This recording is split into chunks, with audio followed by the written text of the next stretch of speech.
Option आप जब से ज्वाइन किए हैं तो मैं जब से देख रहा हूँ तो आप सामाजिक कार्यों में बहुत आगे रहते हैं। इसके बारे में बताइए। जो घर में है बहुत सारा मोमेंटो वगैरह लगा हुआ है, ये आप सम्मानित में मिला या फिर आप कहीं खरीद कर लाए हैं या फिर जो कुछ है ये बताइएगा, आप मेरे श्रोतागण को बताएंगे। बहुत सुंदर सवाल आपने तो हास्यास्पद बात कह दिया कि जो आप देख सकते हैं कि मेरे घरों में जो मोमेंटो जो सम्मान मिला हुआ है।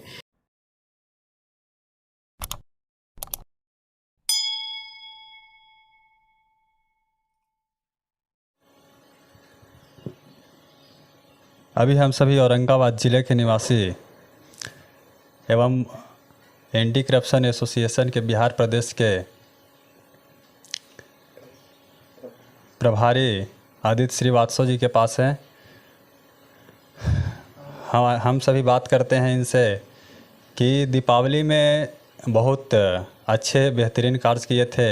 आइए इनके बारे में रोचक जानकारी लेते हैं कि आखिर यह ऐसा सोच कहाँ से आया और ये सामाजिक प्रेरणा इनके अंदर बहुत सारी बातें हैं। तो आए हम सभी जानते हैं कि पूरा परिचय के साथ। पहले तो धन्यवाद पुरुषोत्तम जी और पूरी आपके टीम परिवर्तन तक को भी बहुत बहुत धन्यवाद और शुभकामनाएं आपकी पूरी टीम को दीपावली और छठ पूजा की। और मैं बताना चाहूँगा कि जैसे आपने हमसे ये बहुत सुंदर सवाल पूछा कि आपने दीपावली में जिस तरह का एक पहल करने का कार्य किया, मेरा एक मुख्य उद्देश्य ये था पुरुषोत्तम जी कि हम त्योहारों को मनाते हैं, हर कोई त्योहारों को मनाता है, बड़ा उत्साह के साथ मनाता है, लेकिन हमने एक छोटा सा प्रयास किया कि वहाँ पर हम दीपक जलाएं कि जहाँ आज भी हमारा अंधेरा है। इस प्रयास के साथ मैंने ये कार्यक्रम किया था कि मैंने कोशिश किया कि हम वहाँ तक पहुँचे, वैसे झोपड़पट्टी में, वैसे असहाय ज़रूरतमंद लोगों के घरों पर पहुँचे कि जिनके घर में त्यौहार लोग तो देखते हैं, त्यौहार दीपावली के त्यौहार लोग संतोष करते हैं जब पटाखा जब आकाशों में आसमानों में जगमगाने लगता है तो उस पटाखे के जगमगाहट से देख कर लोग संतोष कर लेता है कि हम भी त्यौहार मना लिए। बड़ा ये पीड़ादायक होता है और अंदर से मन द्रवित हो जाता है।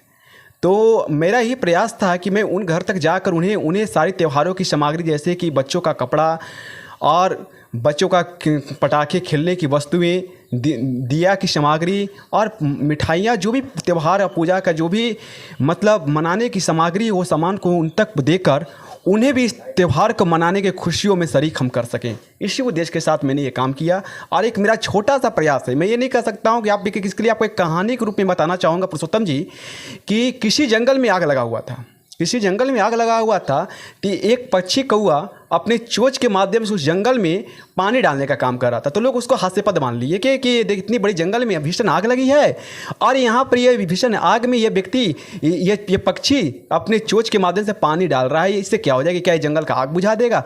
उस पक्षी ने वो जवाब दिया, उस कौवे ने जवाब दिया कि जब ये आग बुझाने का जंगल में बात की जाएगी तो मुझे बुझाने वाले में नाम लिया जाएगा कि ना कि तमाशा देखने वाला में नाम लिया जाएगा। तो यही मैं प्रयास किया और इसी प्रयास के साथ में लोगों को, युवाओं, खासकर युवा वर्ग को मैं संदेश देने का प्रयास कर रहा हूं। मेरा उद्देश्य यही है कि आप भी अपना कर्तव्य देश के नागरिक होने के नाते अपने कर्तव्य, अपने दायित्व का निर्वहन करें और वैसे असहाय जरूरतमंद लोगों को आप हास्यास्पद नज़रों से ना देखें, उनको सहयोग करें। वो भी आपके परिवार के हिस्सा हैं, उन्हें भी जीने का अधिकार है। इस प्रयास के साथ उनको भरपूर सहयोग करें। कितने लोग सोचते हैं धनतेरस के दिन कि हमें सोना खरीदना है, चांदी खरीदना है या फिर गाड़ी खरीदना है, मोटर खरीदना है, बंगला खरीदना है। तो आखिर यह गरीबों के प्रति आपकी सोच कब से स्टार्ट हुई? और ये एंटी करप्शन आप जब से ज्वाइन किए हैं तो मैं जब से देख रहा हूँ तो आप सामाजिक कार्यों में बहुत आगे रहते हैं। इसके बारे में बताइए। देखिए पुरुषोत्तम जी, सबसे बड़ी बात होती है कि आपने बोला कि बहुत सारे लोग धनतेरस दीपावली के अवसर पर सोने की वस्तु, चाहे वह वाहन गाड़ी जो भी हुआ, कोई बंगला, मैंने तमाम तरह के वस्तुएं खरीदते हैं। ठीक है, इसमें हम इनकार नहीं कर, जिसको जितना भगवान ने समर्थ दिया है वो उस हिसाब से अपना त्यौहार को, धनतेरस को मनाने के लिए वस्तुओं को खरीदता है। लेकिन आप थोड़ा सा उन असहाय लोगों की तरफ भी अपनी नज़रों को डालें कि शायद उनके घर भी आप तो सोने की वस्तु ले रहे हैं, गाड़ी ले रहे हैं और उस जगह पर ही हो सकता है कि एक वक्त की रोटी भी लेने में असमर्थ हो परिवार। अगर यह चीज़ सभी लोग इस चीज़ को देखकर नज़रों से देखने लगेंगे तो हम सच में, लोग कहते हैं कि आज हमारे भारत देश में सबसे ज़्यादा गरीबी है, आज आज हमारा ये आंकड़ा बताता है कि हमारे देश में सबसे ज़्यादा गरीबी है। तो इस चीज़ को मिटाने में हम तभी सफल हो सकते हैं, हर व्यक्ति अपने दायित्व का बोध करने लगे और वैसे लोगों को, ज़रूरतमंदों को सहायता और मदद करने लगे, तो हम सच में गरीबी को देश से मिटाने में सफल हो सकते हैं। और साथ साथ वैसे असहाय ज़रूरतमंद लोगों के बच्चों को हम पढ़ाने के लिए प्रयास करें, उनको सुदृढ़ और उन्हें जागरूक करने का प्रयास करें, तो सच में वो परिवार सफल होगा। और आने वाला समय में वो भी परिवार कि हमारी ही तरह, हम ही लोग की तरह, जैसे त्योहारों में हम धनतेरस के बाद में सोने की वस्तु या किसी चीज़ को लेने जाते, तो वो भी परिवार एक दिन जरूर सक्षम होगा। यही मेरा प्रयास होना चाहिए।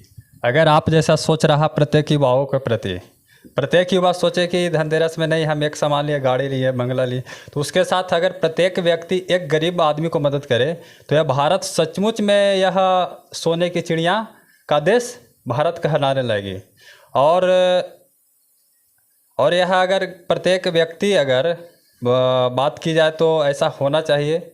और आपकी सोच भी बहुत अच्छा है। और दीपावली मनाई भी जाती है जब श्री राम प्रभु रावण पर विजय प्राप्त कर जब अयोध्या लौटे, तो उस समय दीपक जली, क्योंकि राम भगवान भी राष्ट्रवादी थे और राष्ट्रवादी होना भी जरूरी है। प्रत्येक युवा को राष्ट्रवादी होना चाहिए। आप राष्ट्रवादी के पक्ष में कुछ बोलिए। देखिए पुरुषोत्तम जी, हम बात सही है। सबसे बड़ा चीज़ देखिए कि हम दीपावली मनाते क्यों हैं। दीपावली इसलिए मनाते हैं कि प्रभु श्री राम ने सत्य पर विजय पाया था, सत्यता की जीत हुई थी। इसी उपलक्ष्य में हम उनके स्वागत में पूरी तरह से दीप उत्सव मनाकर दीपों से जगमगाते हुए उनका स्वागत करते हैं कि सत्यता की जीत हुई है। सत्यता की जीत तभी होगी। और सच में ये भारत को विश्व की सोने की चिड़िया कहा जाता था, विश्व गुरु कहा जाता था। आज वो भारत पर लोग क्यों तरह तरह की टिप्पणियाँ कर रहे हैं, इस चीज़ को समझने की ज़रूरत है। हर व्यक्ति, हर युवाओं को जागरूक होने की ज़रूरत है कि हम प्रभु श्री राम का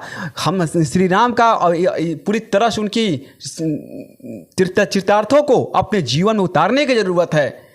और आप बात किए राष्ट्रवाद की, ये जरूरी नहीं है कि हम कोई देश पर सीमा के रक्षा पर तैनात सैनिक ही हमारे राष्ट्रवाद और देश के रक्षक हैं।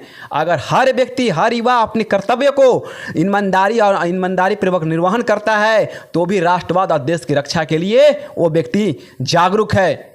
हर युवाओं को इसके लिए सजग और जागरूक होने की जरूरत है। श्री राम प्रभु भगवान श्री राम से तो प्रेरणा लेनी चाहिए। बिल्कुल, वही तो मैंने बोला कि प्रभु श्री राम को हम जिस तरह स्वागत में दीप उत्सव की तरह दीपावली में मनाते हैं, और वो सत्यता के पुजारी थे, उन्हें मर्यादा पुरुषोत्तम श्री राम कहा जाता है।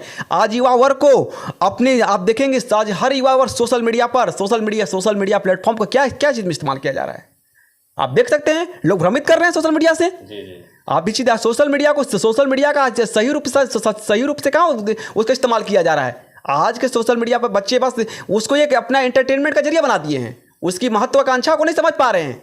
अगर उसकी महत्वाकांक्षा को समझ पाएंगे, उसकी क्या इस्तेमाल करने का चीज़ है सोशल मीडिया, उसकी वो हर चीज़ों को समझ पाएंगे और अपनी सही दिशा में अपने आप को अपना मार्ग में चलेंगे, तो सच में आप प्रभु श्री राम के चरितार्थ को अपने जीवन में उतारने की जरूरत है।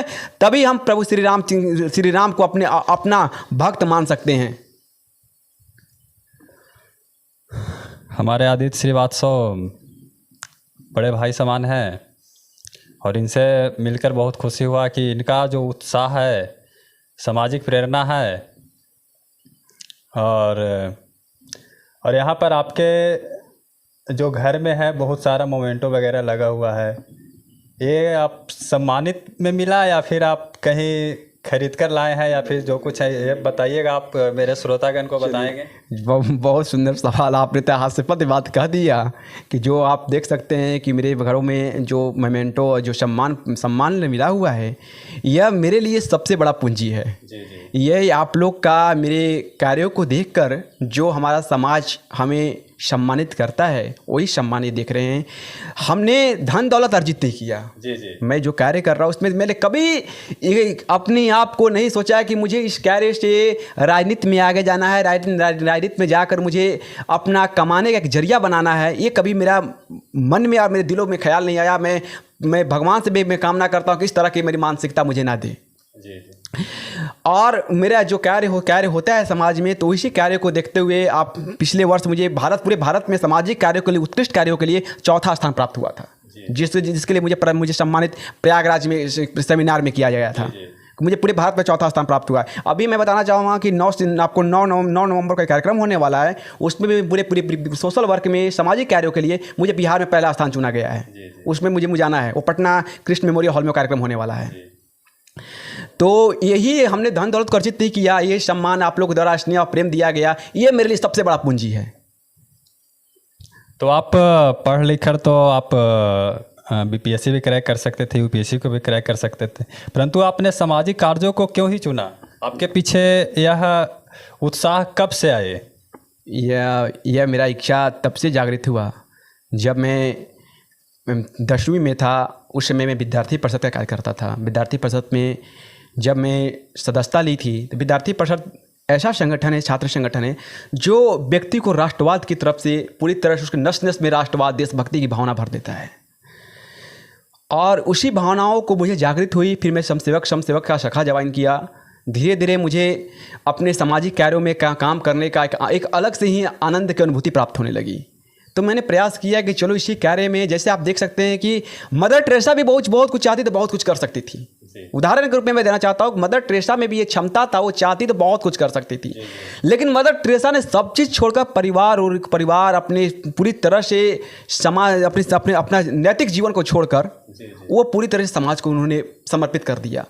उसी भावनाओं के साथ मैं भी जुड़ना चाहा और मुझे भी ये कार्य करने का मुझे प्रयास रहता है कि मैं कुछ भी हो सके, मैं समाज के लिए कुछ छोटा सा योगदान दे सकूं। इसी प्रयास के साथ मैंने इस कार्य में, इस मार्ग में आने का काम किया हूं।